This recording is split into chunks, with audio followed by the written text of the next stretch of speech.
These are the scars I've received from a machine that helps me live my everyday life. At the age of 12, I thought I was invincible. The possibility of death was the furthest thing from my mind. So there I was, sitting on the toilet, urinating for the umpteenth time that day, blissfully unaware that I was in fact dying. I think I was reflecting on the crack on the bathroom wall when it occurred to me that the bathroom and I were seeing each other too frequently for one day. Rationally, my increased water intake had to be the cause of my increased bathroom visits, but in the same logic, I only drank so much water to quench my insatiable thirst. I was sure that my body would work itself out. Hell hath no fury like a body scorned. My body did not get better on its own, it got worse. I was urinating and vomiting so much I often didn't know which end to greet the toilet.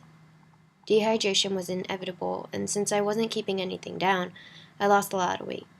10 pounds in 1 week, to be precise. On Friday, December 15th, 2006, my body had reached its limits. Shortly after stepping into the doctor's office, I was whisked away to the emergency room at Maimonides Hospital. I was admitted immediately and hooked up to IV fluids. Amidst the rush of activity, I looked at the worried expressions of my physicians, and I remember thinking that this was it. I was going to die, and in that moment I had never been more afraid and so alone. An indefinite amount of time, upon which I felt myself slipping in and out of consciousness, had passed when my physicians finally announced that they had managed to bring my glucose down to a controllable level.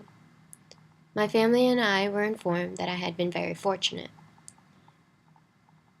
With off-the-chart glucose levels that I had exhibited, I should have been in a coma. Then came the bad news. For the rest of my life, I would be a type 1 diabetic. I was discharged from the hospital a week after I had been diagnosed. In that week, I was carefully monitored. I've been woken up in the middle of the night to have nurses stab my fingers in order to check my blood glucose. Doctors came in to plan my meals ahead of time. Slowly, I was learning how to count carbohydrates and learn how to match those to the amount of insulin I needed to take. Every time before I was allowed to eat something, I was punctured with a needle through my arm, shooting insulin through my system. I was made aware of this relatively new device called an insulin pump. With this, life as a diabetic was made easier. A week after being discharged, I had an appointment to become acquainted with this device.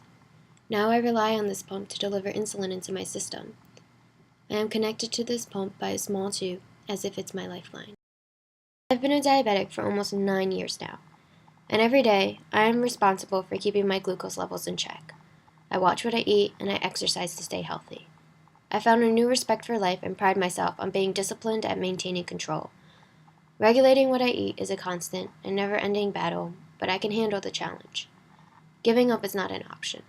The life I have known before no longer exists, but I refuse to let my disease hold me back.